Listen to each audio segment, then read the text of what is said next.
no mobile phones downstairs was allowed. Your phones get switched off in the dressing room, leave your phones behind. So the next day, Paolo comes in. I promise you, he had a pair of Dolce & Gabbana sunglasses on. One said on that side, one said off on that side. He came in on his Vespa, parked it in Glenn's space, and come in on his phone. Like, he broke every rule that was just being put in place. And one of my biggest regrets was not chinning Paolo at Chadwell Heath on a particular day. Hello and welcome to Ironcast, and welcome to one of my childhood favourites. Well, that's made me sound old. Yeah. And he says it every week, by the way. No, this is how much I loved you, Don. I got a letter set. Do you remember letter set, the little names? And on my wall in my childhood bedroom, I wrote Don Hutchison on the wall, and it was there for about 10 years. I think it covered both spells, actually. I had a poster of you on my wall. Did you? Liverpool poster. Oh, my days. Back in the day, yeah. So that we're Loving fans. this. Welcome to Ironcast, Don Hutchison. Man, I'm so excited to have you here. I wanted to begin by talking about your time at Liverpool. I wanted to check a story. Go on. I interviewed Steve McManaman, and he told me that Graham Souness kind of built this team of, I want to say, nutters. Yeah. Like, he was building it in his own image at Liverpool. Like, he signed Julian Dix, of course, which we'll talk about. And Ruddock. Ruddock as well, I mean. And I heard that Souness said to you, look, Don, you're not in my plans really this season. Yeah. And then there was a players versus kind of staff game, and you sent in a crunching tackle on Two-footed Souness. him. Two-footed him, and Proper. he stood up and said, right, you're in the team now. Yeah, it's slightly more long-winded than that. He wanted to swap me for Tim Flowers down at Southampton, the goalkeeper. So he wanted to swap me. The Southampton manager was a guy called Ian Brandfoot, who was from Gateshead, where I was from. So there's a sort of little bit of a connection there. And I didn't want to go because Southampton were like always bottom 3, bottom 4, 5. Inevitably, we're going to go down at some stage. I just thought if I go there, they're going to go down. So I didn't go. So Suey then put on a 6v6, picked himself in one team and put me on another team because he was going to crunch me. So, like sod's law, games going on, ball right between me and Suey. He's come in two-footed. I know he's going to do me. I've sort of sensed it. I've gone higher and two-footed him. Wow. Right? Like a cartoon sketch. We've both fell on the floor, like pow, bang, pow. He's giving it one of them, punching me in the ribs. I'm like, it's the gaffer. I'm punching him back. We're rolling. His hair's all over the place. I'm all over the place. I'm quite emotional. And he's jumped up and gone, see? That's what we need, a bit of bollocks. Really? He'll be in the team at the weekend. Wow. All the young lads, Jamie, all on the edge going, he's finished. McManaman, they're all thinking to themselves, He's done. He's finished. He's gone. Played on the Saturday. He's an hard man and all, isn't he? Suey. He's like one of the hardest. One of the hardest. I don't know what came over me. It was the red mist, but I knew he was going to do me. And I sort of want to say there was no malice, but there was loads of malice, but only in the space of about 2 minutes. And it was brilliant. And I love him. And he gave me my debut. We play it like I played under him. One of the best managers I've ever played under, just a proper man's man, hard as nails, just give you a tap on the backside when you've played well. Didn't need any fluff, didn't need to tell you were brilliant or you played well today. If you were crap, he'd give you it. And if you played well, he'd just go, well played. Yeah, you played 45 times for Liverpool around that era, mainly under Souness. Loved it. I'd have played a lot more if I was a lot more disciplined off the pitch, shall we say. Well, this was. I'd love to talk to you about this because there was always the rumour that you were a bad boy, but it never went any further than that. No, do you know who I was? And Ginge might have been the same. I was the kid in school that always got caught. Right, so all the trouble's going on, right, and you're looking on the edge and you go, I fancy a little bit of that, and then you get involved, caught. Yeah, caught. I was the kid at school that always got caught. And at Liverpool, sad to say really, because I do put my head on the pillow at night time, and I do think, I wonder if I would have been there longer if I and the team had behaved a lot better. But it was the culture at the time. Yeah. The culture in the 90s was like, you play hard and you work hard.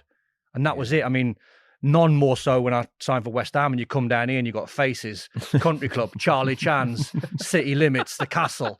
Like the early 90s was like gold dust down here.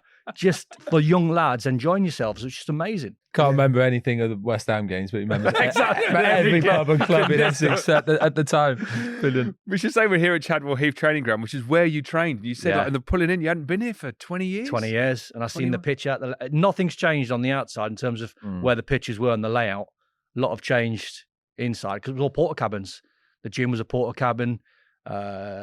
Everything, the canteen, secretary's office, all just porta cabins, just all joined together. But the early 90s here was like, it's an amazing place to be.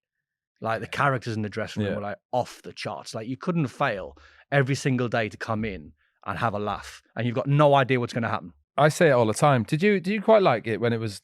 I know it's lovely. Football's changed a lot since we played, but did you like it when it was porta cabins? It had that feel about it, didn't it? Yeah, it was. I just used to love the feel around the place. The lads made it though. Early 90s here, you had people like Alvin Martin, Martin Allen, Ian Bishop, Trevor Morley, Julian Dix, Kenny Brown. Like the list of great lads, like were just amazing lads to be around. You had to be on your guard because there's like a little hierarchy because you're young. Yeah. Do you know what I mean? You can't just step into like Alvin Martin or Ian Bishop and Trevor Morley, John Moncur, Ian Bishop's world straight away. So there's a hierarchy, isn't there? You know what it's like when you go and you're a young player. You've got to like earn the respect. You've got to earn like your time. And then all of a sudden you're one of them players. And the young lads like Michael Hughes or Keefe Rowland start coming in, and the young lads that were from the academy. So it's just like this, not revolving door, but it's just, I love the fact that you couldn't just bowl in somewhere and be the top man. Like earn your stripes. Yeah, exactly that. When you came to West Ham, Julian Dix was actually at Liverpool. He had like 93, 94. You spent that season together. So when you knew the move to West Ham was on, did you speak to Julian about West Ham, or how did that? Yeah, so I ended up living with Julian up in Liverpool, him and his wife Kay. And I don't know if you ever met Julian or spent time with Julian. Julian's got no time for humans. Right? Dogs are his passion. Doesn't trust humans. But once you get in Julian's little circle and you're one of his mates, he'll love you forever. And it's just the way he is. Some people think he's arrogant. He's not. He's actually quite shy. Yeah, he is quite shy. I was going to say he's quite shy and reserved, isn't he? Yeah. But animals was his passion. He had kennels. Looked after dog. When I was with Julian up in Liverpool, you're correct. And we both come down to West Ham. I think he lived down in Billericay way somewhere at the time. And I loved him. And he let me into his little 5 or 6 people of friendship because he was, he couldn't stand any sort of waffle or any crap. Just like if you're his mate, you're his mate. Yeah. And if you're not, you're not. And if you're not his mate, it's fine. You just won't spend any time with you. Yeah. But like, that's cool. If I'm not Ginger's mate, I'm not going to text him every 5 minutes. Or if I'm not your mate, you know what I mean? If you're not, you're not. Julian was one of them where he was just a little bit complex in terms of, if you're in a team, you want to be his mate, but if he doesn't want to let you in, he's not going to let you in. That's what made him the man. Martin Allen tells these stories of like being on away trips and sat there reading a book, and Julian would just come on and take the book out of hand and rip it in half. Or set it on fire. He sounds quiet, doesn't he? Or his favourite was nick the back page. You do all the book and you've got no ending. It was Wardy telling the story about when they roomed together and Julian put an iron on him. Probably. I mean, he don't sound. But you know calling him a complex individual might be an understatement. But you know what though? The 90s, that was a brutal time to play footy. Yeah, I bet. Yeah. It was. You must have had one when someone's made a cup of tea and they stir the cup of tea and the spoon's boiling up and they do you on the back of the neck. Yeah. Stick the spoon on. Oh my word. You had to be on your guard. You did. Yeah. Didn't you? We've had a few on talking about how the banter and the dressing rooms changed over the years, but I sort of probably caught the backer end of it. Like you had to be on your, certainly, we talk about that 2006. Well, when I came and Don was still here, 2005, 2006. That banter in that dressing room was absolutely ruthless. Anything could happen at any minute. It's nuts. That early spell you had at West Ham, it's funny, like, because when you think about your career, I think of you as a midfielder, but of course, when you first joined West Ham, you were a striker, really, right? You played anywhere. Yeah, played anywhere. I was listen, I wasn't the best player in the world, but I thought one of my strengths as a player was I could play anywhere and I could problem solve. I think that's half the battle in life. I think if you can solve some problems, if the manager wants you to play right back, we'll figure it out. Everyone's inside you. If you play midfield, you got to do it. If you're a number 10, 9, like it's not rocket science when you play football. No, you do make it sound very easy, though, mate. No, I'm not. No, I'm not saying I was amazing at it. I mean, I played loads of games. I remember being at Everton quite a few times, and I played as a number 10. And everyone think like a number 10 is like the easiest position in the world. I've had games where wherever I've ran on the pitch, I was nowhere near the ball. Yeah. Because number 10 is quite hard. You got to be like, you got to have a sense of where the build-up play is going to happen, and this, that, and the other. And I've had millions of nightmares across my career, but I'd like to think I was adaptable. And someone said to me, Craig Brown, for example, we played Croatia away, Scotland, Croatia. And Prozoneski was playing, legendary Prozoneski, played at Real Madrid, Barcelona, like this legendary player, sort of Zidane for the younger players who don't know who he was. And Craig Brown said to me, can you do me a job today? And I went, go on. He went, can you man mark someone for me? And I went, man mark someone? I went, I've never man marked anyone in my life. He went, go on. And I've gone, go on, then who? And he went, Prozoneski. And I've gone, thanks for that. It's like man marking Zidane. And I remember saying to him, yeah, how hard can it be? Stand on someone, stop them from playing. Ripped me to shreds. Took me all over the pitch. Like walked me into right back. Walked me into left back, so there were spaces in midfield, like a genius. Yeah. But like, You just get on with it. Because he knew he was being man-marked to take you out of the game. Yeah, but it was like, I think like the modern day, like, oh, I'm a cam or I'm number 6 or I'm number 4. I'm a right. Like 90s was like, play where the gaffer wants you to play. Yeah, exactly. What are you going to say? No? Where would you see yourself modern day? Where would you say your position would be nowadays? Hard ginge, because I've played everywhere, and I always thought I was a number 8 midfield player, but I was never the quickest. I was a cross country runner, so I could run for fun. And I remember going to Sunderland, and I signed for Peter Reid at Sunderland from Everton, and he went, you haven't got the legs to get up and down midfield. He went, but you got good brain, football brain. He went, playing you on the right hand side. Scored like 15 goals, like couldn't stop getting chances. It was all down to Niall Quinn, who played up front through the middle, and Kevin Phillips. And I played on the right side. Julio Walker played on the left. And every time the ball went long, you just use your brain, get off Quinny's knockdowns, get chances. Yeah. But I'd like to think middle of the park. You sound like you would have been quite an easy player to manage. Does that make sense? As in, like, that's not your reputation. I think it's fair to say. I mean, is it on the pitch? Maybe. Maybe on the. Say, give you a job, you're doing it, wherever you play. 100% that. Yeah. But if you are not picking me, I'm very emotional. Start crying. Why are you not playing me? Very emotional. I'm playing goal, gaffer. Honestly, very emotional. Yeah. Honestly, like, especially under Glenn. Me and Harry had some unbelievable battles here, like 25 years ago, like when Harry was the manager here. Because Harry had just taken over from Billy Bonds, so he was relatively new as a kind of Premier League manager. Obviously, he's got a lot and of me and Jamie used to live locally. together in digs. So whenever he phoned Jamie, put Don on. So I'd come on the phone for the last minute, and he was just sowing the seed. You'd love it down here.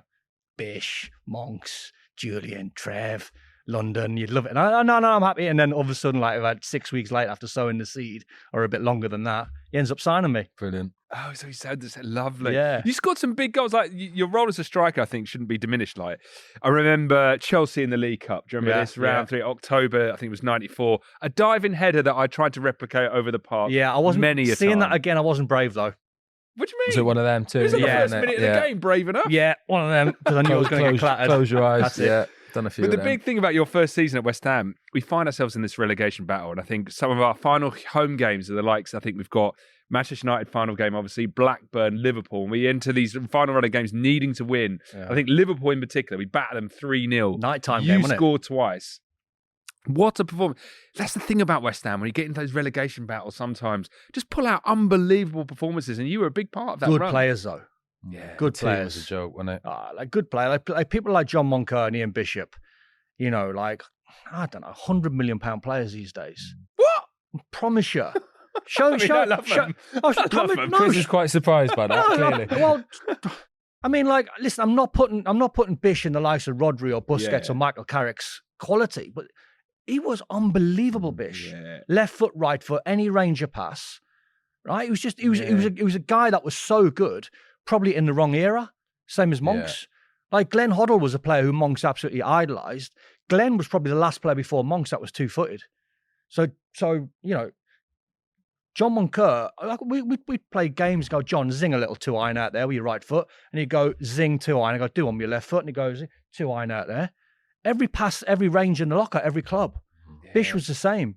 But like, there were just guys who were like, these guys were so technical, but playing in the 90s where it was hard work and hard graft. Yeah. And you're playing up against people like Vinnie Jones. You're playing up against like animals in midfield. But these guys were very technical. Stick them in the modern day. Bish and Monks. But why do you think we underachieved then in the 90s? Like, when you think about I just think it was hard. Yeah. 90s was hard football. 90s was, you know, well, you're a bit after that, but 90s was everyone played 4-4-2. There was no real tactics because everyone played the same tactics. Yeah. So it was 4-4-2. You never really got loads of instructions, loads of information. The guys these days are watching like analysis movies like all day long and you know exactly who you're playing against. 90s was like, roll your sleeves up. You're playing against Vinnie Jones, John Fashanu, right? Win the battle before you can play. That's 90s football. By the way, every single week. You never got an easy game in the 90s. Yeah. Not from my memory anyway. You had to graft for your wins. Yeah. Well, speaking of, like, I don't know if this is grafting, but your disciplinary record at West Ham is one thing that always seemed to come up around the time. I think it was 11 bookings in 39 bane and 1 sending off. Bad, it's quite impressive. It's quite impressive. I'll take that. What was that about? Was that just what was the disciplinary record about? Emotional, man. Yeah. Like Wurzel Gummidge head. Like, ask me to play ask me to play number 10. I can dance a little bit and I can do a bit, but ask me to get stuck in, like, emotional. Like Were emotional they wreck. mostly tackles or back chat? No, tackles. I remember one funny one. So I should have known better, and it makes me laugh every single time. So I was in the Swallow Hotel, the Marriott in Waltham Abbey. That's where I sort of lived for about 6 months. I think every new side of exactly.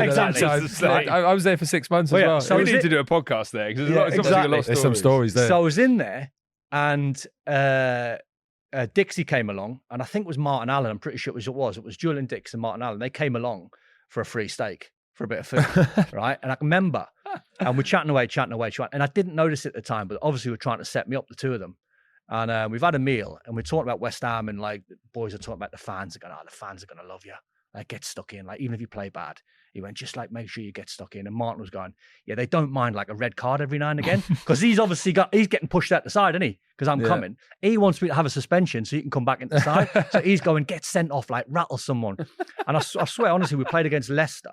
And do you remember Mark Draper? Mark Draper was a really, really good player. Another player in the 90s side today would like really good player. And he'd done me with a nutmeg. So I two-footed him about a minute later in front of the dugout. I've got a yellow for a bad two-footer. My head's gone now. Like, this is me to a T. Once I get a yellow and like I'm on the edge, if you're managing me, get me off. Get you off. Because I'm going, right? Drapes has done another little bit of skill. I've done him again, two-footer. Bang, red card. 3-match suspension. Martin Allen, straight back in. Worked a treat. Worked a treat. How was Harry about the disciplinary record? If you ever go back and see me get sent off against Leicester, Harry's face tells you all. Livid. As if like, what have I signed here? Really? What? Was it early on? Very early on. Was it? Must have been, because in my mind's eye, I think it was like first couple of games, might be half a dozen in, but the reason why I was asking, they were telling me about the West Ham fans, I get the sense it was early on. Yeah, you played as well in that final game of your first season at West Ham, the Man United game where we stopped them winning the title. You were there. Like, Upton Park was electric that day. What was it like to play in that Big game? Ludo, wasn't it? Yeah, Ludo Ludo's game of his fire. life. Michael Hughes, no. Matty Holmes. Did Matty Holmes score on Michael Hughes? Michael Hughes. Yeah, Matty Holmes, I think, crossed it. We were like madmen that day, like up for it. Wanted to stop Man U winning the league. Nothing to play for as well. Safe. But the history, isn't it? The Paulins and everything that goes along with it. Like, when you're there, you feel like the tension. You know the history. If you watch footy from years ago, you know why West Ham hate Man United and vice versa. To get them on the last day, and Liverpool are playing Blackburn to win the league at Anfield, like you can't fail to get up for it. You can't fail to want to like kick people and like have a fight and get stuck in and stop them winning the league. That's exactly what happened. Can you remember Fergie after? Do you remember anything about it after? I remember what he said. I think he said these are a disgrace. They've turned up for one game a season. Which, to be fair, he weren't far wrong. We were crap all season. And we were like Real Madrid against Man U last day of the season. And because he was fuming. And because of the scenario where everything was happening at Anfield, where I think Jamie scored for Liverpool against Kenny, who's obviously a Liverpool manager, at Anfield. And the scenario there, and Man U win and they beat us. They obviously win the league. And we got a draw, but Ludo was off the charts. Yeah, unbelievable, wasn't he? Frightening. Incredible when you watch those highlights back. So that summer, signed Marco Boogers. I know that you're the first person I've asked about this. You've been waiting for someone to ask this too. Well, I was all right. Off the back of a videotape. Yeah, but Boogers was a number 9. Right, okay. So I was like, it didn't bother me because I was like, okay, I was anywhere. But he's a madman, isn't he? Was he any good on the training pitch? Nah, not really. Well, he didn't like stink the place out or anything. It was just like, he's all right. Nah, he's crap. Yeah, he's all right. He's all right. Yeah. And then obviously goes to Old Trafford and was it Boots Gary Neville? Yeah. Best thing he's ever done. Was that Martin Allen in his ear? Well, he's kicked Gary Neville because everyone wants to do it. We're all sitting there going, I wish I was Marco Boogers for the day. But you leave 6 months later, like January 96, you go off to Sheffield United. And I've heard this about Harry Redknapp from other players, that he basically has like a 2-year love affair with players generally, and they kind of like you bring in and then he eventually turns. Was that the case with you? Yeah, we just didn't get on at all, ever. Off the pitch, absolutely, but Harry is very, very, very emotional, like unbelievable, and obviously I am as well. So you're same sort of characters, and he wanted me to be, and he always used to say, I wish you were like Monks. I wish you were like Bish. Wish you could keep the ball more. And I used to go like, listen, Gaffer, we obviously just saying this in a row. And I go, Gaffer, my job's to get Tony Cottee a couple of goals today. I'm going to risk giving the ball away 15 times today. But if Tony Cottee scores 2 goals and we win, and we didn't call him assists back then. But if I stick him through a couple of times and he scores, we win the game. Happy days. Not asked about my stats. And then his head would come off. You give the ball away. Bish doesn't go. Monks doesn't go. So we ended up just like really clashing all of the time on the training ground, like all of the time, like every day. But as soon as we went back into the canteen, he was a different person. I was a different person. Loved him. Just football wise, football out of it. And the 2 year thing might be right. We just couldn't stand being together for so long. Yeah. And then I made one of the best football decisions of my life, not because I was leaving West Ham, but joining up with Howard Kendall, who then I had a manager who was just like top draw. Yeah. Top draw. But it was the same to leave because I felt as though like I had unfinished business at West Ham, but I had to leave at the time for me because I was never going to play under Harry. You had a bit of a weird, so you go off, you went to Sheffield United, you have this 5-year spill away from West Ham. One of the things I wanted to cover in that is, of course, your goal for Scotland against England. Yeah. Look at the smile. Look at the smile on his face. We've been like we walked from the car park into the and training we won the ground, game. And two people mentioned it. Yeah. Like on it the must way get in. mentioned constantly, does it? It's sort of when Scotland England games come up, it's like it's pretty cool to have like. Yeah. It was an incredible moment. Like, is that the highlight of your career? Would you say? I'd say playing in a team. We've all had great games. We've all had bad games, but very rarely do you ever play in a game where it's actually really easy, because every one of the Scotland players dominated every single England player on the night at Wembley. Like honestly, I can remember when we lost the game 2-0 at Hampden. There was so many fights going on at the end of the game. It was untrue because Craig Brown was unbelievable at video analysis. And we knew every single player's strengths for England. We knew every single player's weaknesses for England. And we watched tapes and we watched them, right? And every single free kick that England had, right side, it was Beckham. Every single free kick, left side, Beckham. Every corner, we knew where Tony Adams would be. We knew where Martin Keown or Gareth Southgate or Paul Ince or whoever was playing. We watched tapes and we had written down like a little, like not a dossier, but we had like, if Paul Ince goes in the box, this is where he likes to run. Don, make sure you mark him, right? On all the analysis, Paul Scholes never ever went in the box for a wide free kick or a corner. He always stood on the outside of the box. He scores 2 headers. He walks in at Hampden because he's on the edge of the box. And for some unknown reason, he walks into the box and scores 2 goals. And we were like, who the picked him up? No one. Because we haven't seen it. Exactly. He's never done it. On all the tapes that we watched, he never walked into the box. Wow. So we knew, and Craig Brown said to us after the game, we'll beat them at Wembley. He said, because they'll themselves at Wembley. Because the England fans are like so demanding. And he said that sort of old school line where 2-0 is a tricky scoreline. I still believe it is, because you don't know how to manage the game if you're 2-0 up.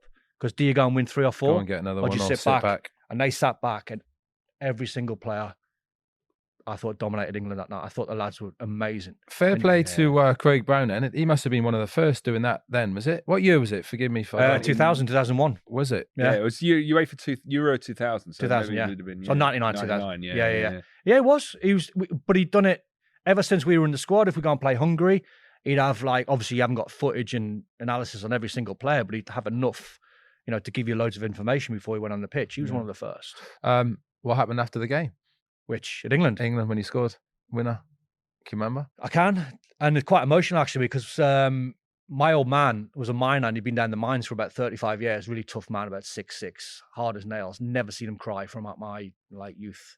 Never really shook a hand. Just a ruffle of the bonnet if you'd done well. And somehow he's in the main stand and he blagged his way to the tunnel at Wembley, which is the old school Wembley by the tunnel. And he was there. And I'm coming off the pitch. He's like, so he must have left about 10 minutes early to get to like where he needed to be. And he must have just pied like loads of people to get there. And I'm walking in the tunnel, just about to go in the dressing room. And he's there and he puts his arm out, handshake.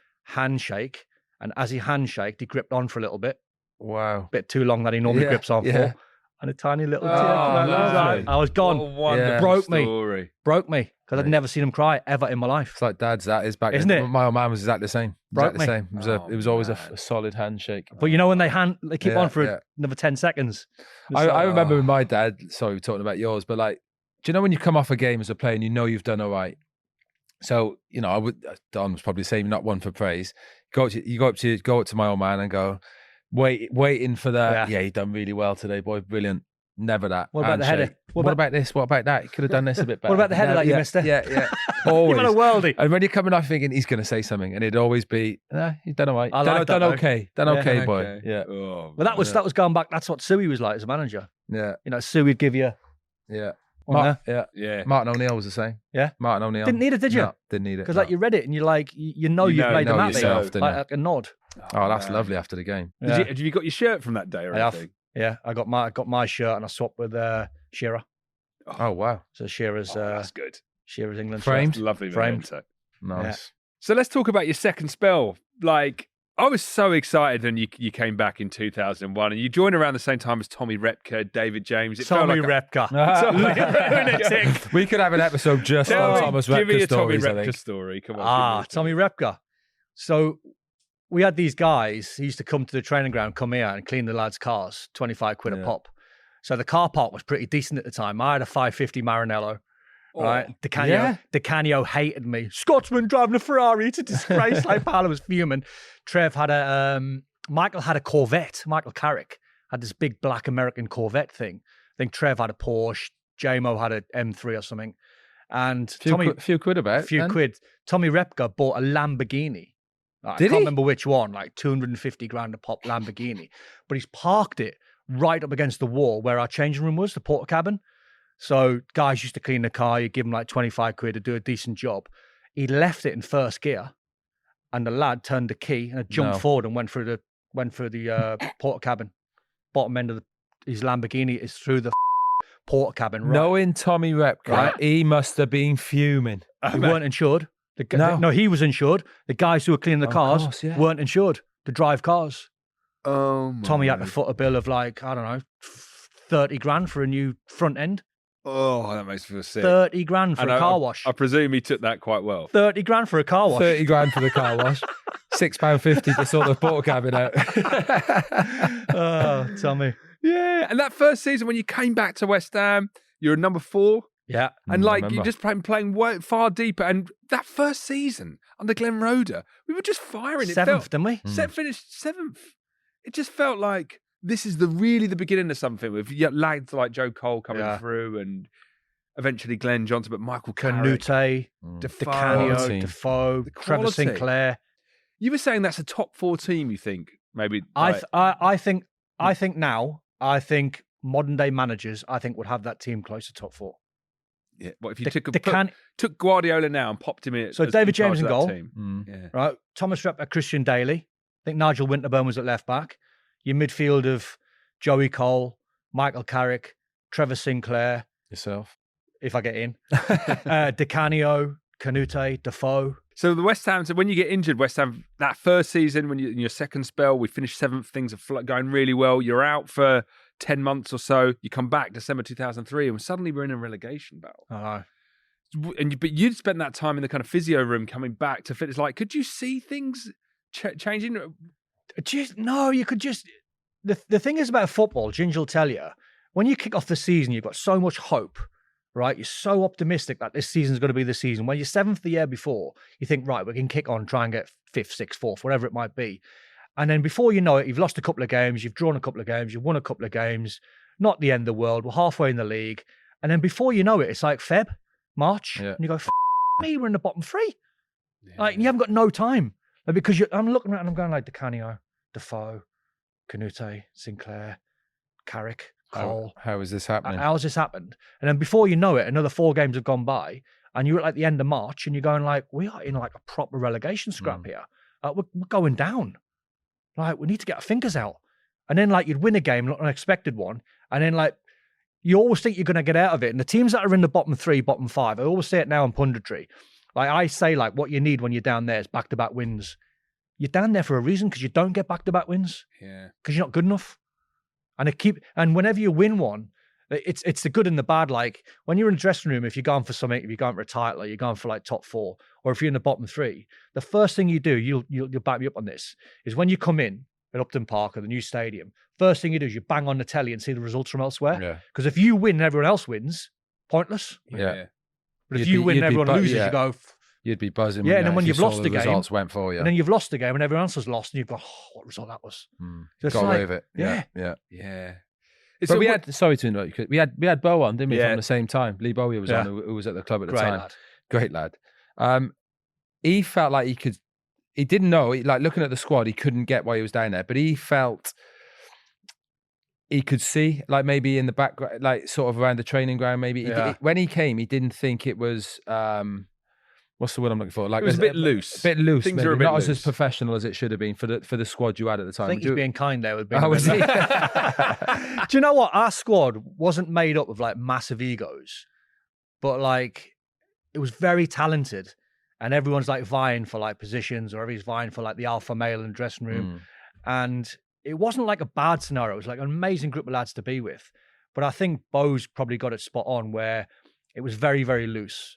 Discipline was loose. So when Glenn Roeder was in charge, he saw it, Glenn. Glenn was a very, very intelligent guy.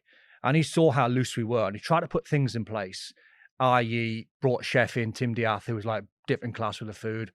He had TVs put downstairs because he was obsessed with the lads training and everyone just going home. So he wanted the lads to stay behind, have a chat, spend a bit of time, bond a little bit. You got the telly on, you can have a chat, the food's good. And Paolo, I mean, I got on really well with Paolo. Paolo was like a brilliant lad, but like just so up and down, it was untrue. So when Glenn put no mobile phones downstairs was allowed, your phones get switched off in the dressing room, leave your phones behind. So the next day, Paolo comes in. I promise you, he had a pair of Dolce & Gabbana sunglasses on. One said on that side, one said off on that side. He came in on his Vespa, parked it in Glenn's space, and come in on his phone. Like he broke every rule that was just being put in place, right? And he wrecked the morning. And one of my biggest regrets for Glenn was not chinning Paolo at Chadwell Heath on a particular day, because Glenn put a session on top pitch by the houses, and there was midfield players get it, ping it out to wide men. Trevor Sinclair would cross it, front men get in the box, finish it. Yeah. Quite a basic skill. Paolo not play number 9 today.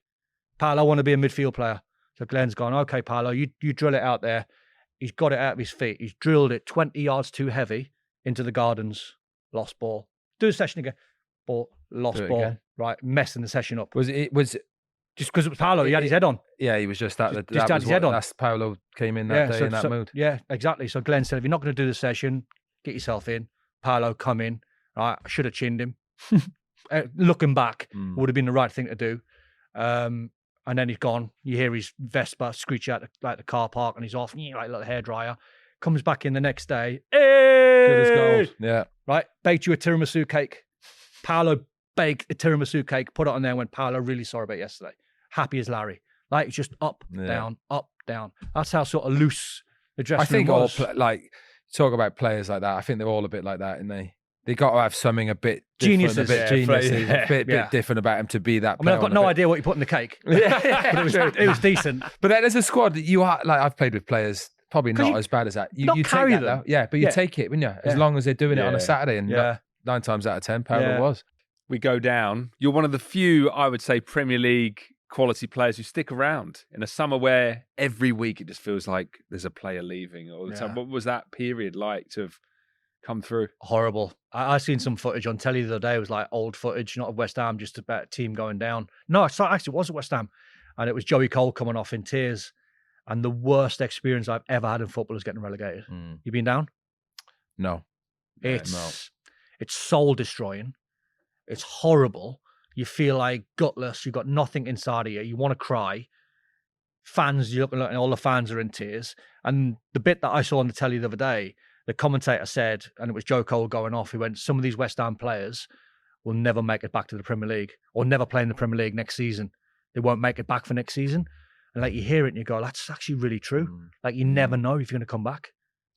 It's horrible. It's like that's for everyone at a club though, Don, isn't it? Yeah. When a club goes down, especially that sort of time. Absolutely. That's what people working at the club. I spoke about it before and I speak about it all the time. 2007, I remember feeling a real burden of people getting around the training ground getting sacked and stuff like that. It's horrible. So it is. It's almost being relegated. It's a horrendous feeling. And then we had that season, the Championship. We get to the playoff final against Palace. We're 1-0 down, 16 minutes left. Glenn turns to the bench and says, oh no, who would it have been? Pardew, sorry.